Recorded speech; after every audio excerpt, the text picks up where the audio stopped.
இந்தியால இப்போ petrol price ஏறிடுச்சு அப்படின்னு சொல்லிட்டு ஒரு நியூஸ் வந்திருக்கு. அண்ட் இப்போ அது வைரலாக ஸ்டார்ட் ஆயிருக்கு. பட் ஆக்சுவலா என்ன நடந்திருக்கு அப்படின்றத let me explain. Private petrol கம்பெனியான நயரா எனர்ஜி அவங்களுடைய பெட்ரோல் ஸ்டேஷன்ஸ்ல பிரைஸ் இன்க்ரீஸ் பண்ணிருக்காங்க. பெட்ரோல்ல ₹5 பர் லிட்டர் இன்க்ரீஸ் பண்ணிருக்காங்க. டீசலுக்கு ₹3 பர் லிட்டர் இன்க்ரீஸ் பண்ணிருக்காங்க. பட் ப்ளீஸ் ரிலாக்ஸ், இது நம்ம கவர்மெண்ட் ரன் பண்ற petrol stations like Indian oil, HP, Bharat petroleum இதுக்கெல்லாம் அப்ளை ஆகாது.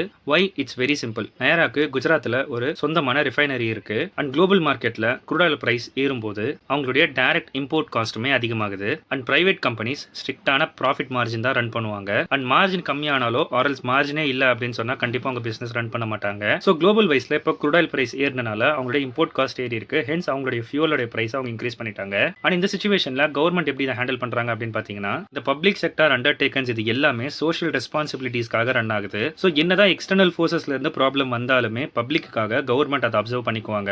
அண்ட் கவர்மெண்ட் இந்த டெபிசிட் எப்படி ஹேண்டில் பண்ணிடுவாங்க அப்படின்னு பாத்தீங்கன்னா, பட்ஜெட்ல சப்போர்ட் கொடுக்கறது, டிவிடெண்ட்ஸை ரெடியூஸ் பண்ணிக்குவாங்க, ஆர்எல்ஸ் இந்த லோக்கல் டாக்ஸேஷன்ஸ்ல அட்ஜஸ்ட்மெண்ட்ஸ் பண்ணிக்குவாங்க. நிறைய பேருக்கு இந்த பிரைவேட் பெட்ரோல் ஸ்டேஷனுக்கான டிஃபரன்ஸ் தெரியாம இந்த நியூஸை பார்த்து பேனிக் ஆயிருப்பாங்க. ஸோ இந்த வீடியோவை ஷேர் பண்ணுங்க. ஸோ நிறைய பேருக்கு இது யூஸ்ஃபுல்லா இருக்கும். And follow for more insights.